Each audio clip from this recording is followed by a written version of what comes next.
Niché entre la Bourse et le Sentier, ce restaurant, ouvert en pleine pandémie, est l'adresse que l'on se passe pour un bon brunch ou un déjeuner convivial.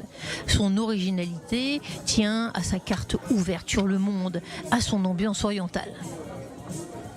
J'aime beaucoup le décor parce que y a des murs roses poudrés, etc. Les coussins qui rappellent l'esprit du Moyen-Orient, les chaises de rotin et tout ça, ça ajoute beaucoup de charme au lieu.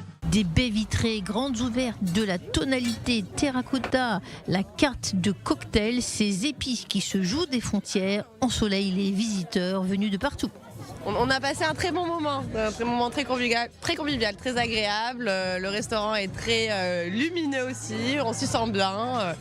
Ça nous rappelle des origines. On sent que c'est de la cuisine faite avec passion. C'est le houmous, c'est le labneh, c'est des cuisines de ma mère, de ma grand-mère et de côté un peu juif. Et c'est ça que je cherche. Ça fait longtemps que je n'ai pas vu ma famille et ça me donne envie. C'est avant tout un esprit. Les gens viennent pas uniquement pour la cuisine chez Dahlia, ils viennent parce que le staff est souriant, parce que les plats sont colorés, parce qu'il y a cet esprit de partage où la carte est complètement à partager avec des gros plats pour des tablés. Donc je pense que c'est vraiment cette expérience globale que les clients viennent chercher chez nous et qui plaît bien.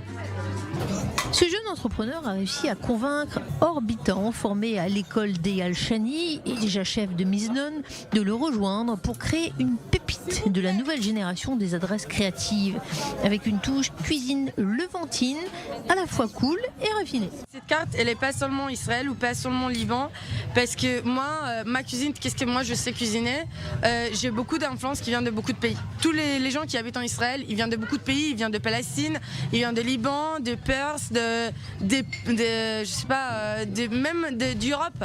Donc à la fin, la cuisine israélienne ou la cuisine qui existe dans le Moyen-Orient aujourd'hui, c'est une cuisine mélangée avec plein d'influences de beaucoup de pays.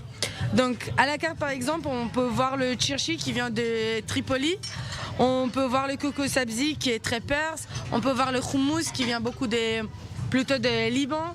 On peut voir le carrot cake qui a aucune connexion avec, qui vient des États-Unis, mais à la fin on le sert avec du crème de labneh, qui c'est un crème qui vient de Syrie.